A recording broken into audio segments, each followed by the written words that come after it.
Nah, sekarang menyangkut mukjizat. Ini masih tentang ayat ini. Nanti sampean tahu logikanya. Tak bedain, enggak jawab satu-satu aja. Karena iman syaratnya harus tahu. Fa'lam. Fa'lam itu tahu. Fa'lam annahu la ilaha.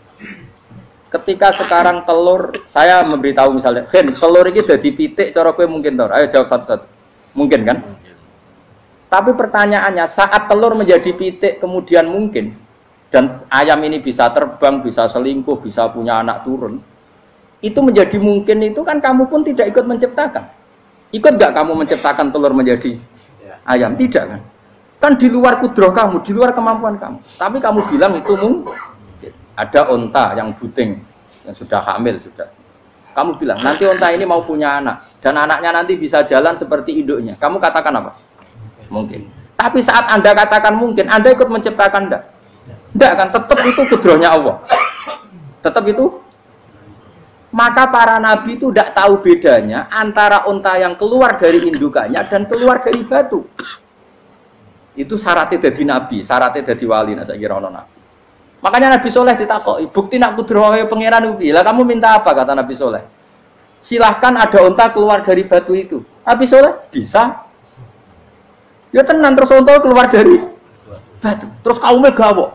Wah kok hebat tenan onta metu kok batu. Jare Nabi Soleh, ya padha karo onta lahir kok indukane. Bedane apa? Ya beda. Lah bedane apa? Metu kok watu kok ya ora melok gawe.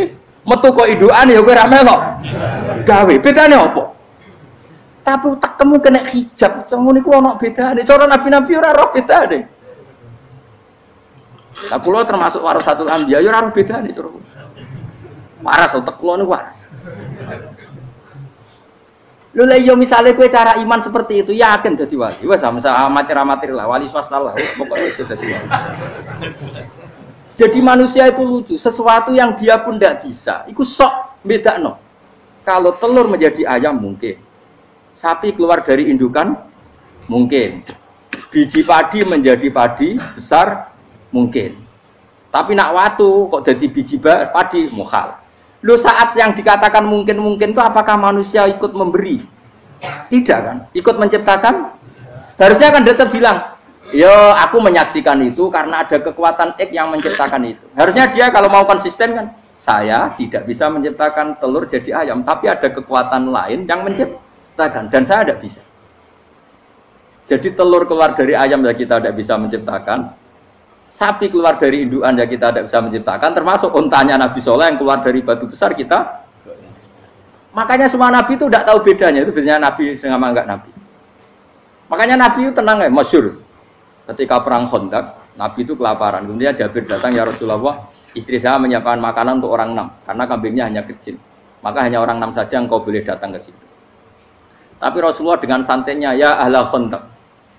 Padahal yang ngeduk Khandaq itu sekitar 3.000, ya ahlal Khandaq. Halumu ilayya, yuk ke Jabir. Karena Jabir sona atau aman, bikin makanan untuk kalian. Itu 3.000 orang. Wah Jabir dimaki-maki sama, sudah bilang untuk orang 6 Nabi, ya apa-apaan orang banyak. Itu mesti tidak cukup, kita mana. Nabi santai. Bilang ke istri kamu, Jabir jangan buka makanan itu kecuali saya. Ya, makanya Nabi matur untuk pengiran. Gusti ini cukupkan untuk orang banyak. Sama Allah di ACC ya terus cukup. Karena bagi Nabi, Nabi tahu betul.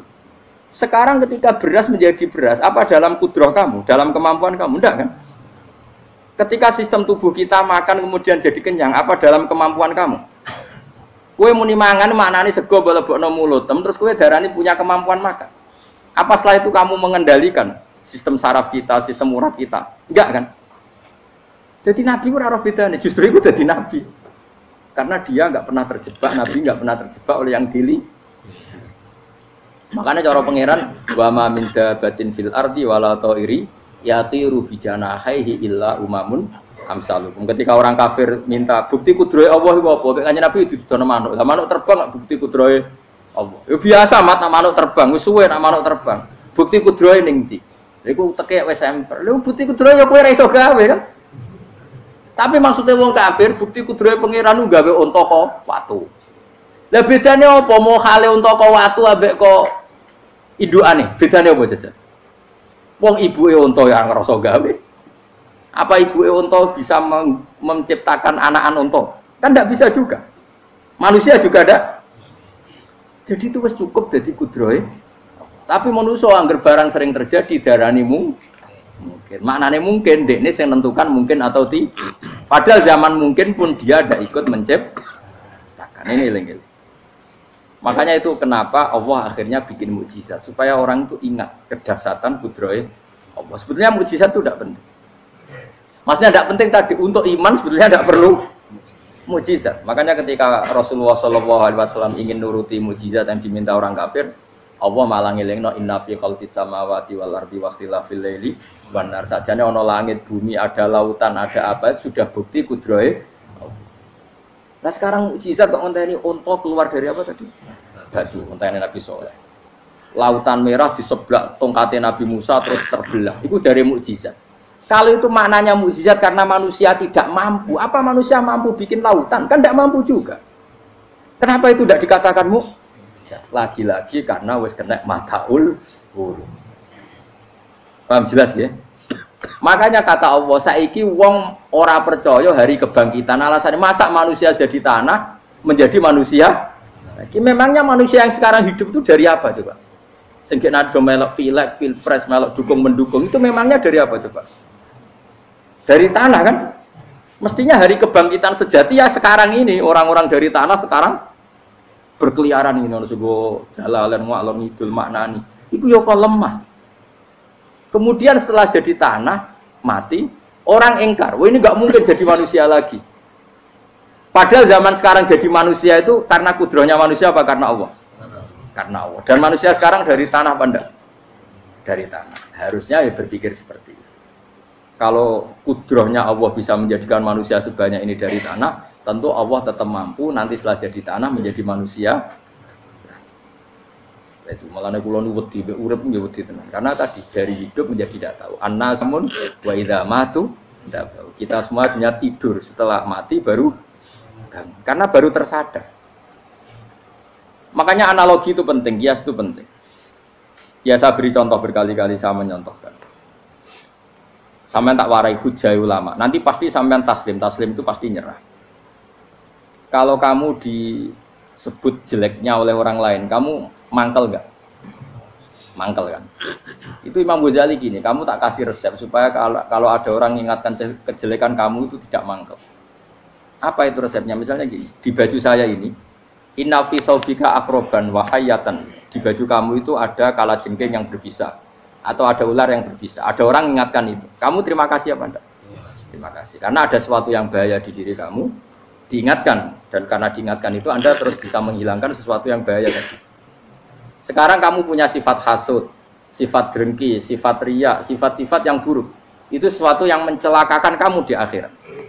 Kemudian ada orang mengingatkan itu, harusnya kan kamu matur nuwun karena sifat yang buruk kamu diingatkan, kemudian kamu berusaha Wong diingatkan ada kalajengking yang hanya madorot di badan kamu saja kamu terima kasih. Ini diingatkan ada hasud dengki yang madorotnya dunia akhir, kamu tidak terima kasih.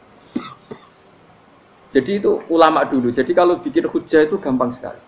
Sehingga ulama dulu kalau berdebat kemudian diingatkan temannya, kalau dia salah misalnya, itu ya tenang saja. Karena mereka cukup punya akal, punya analogi untuk nganggap itu biasa. Kayak diingatkan ada kalajengking di tubuh kamu.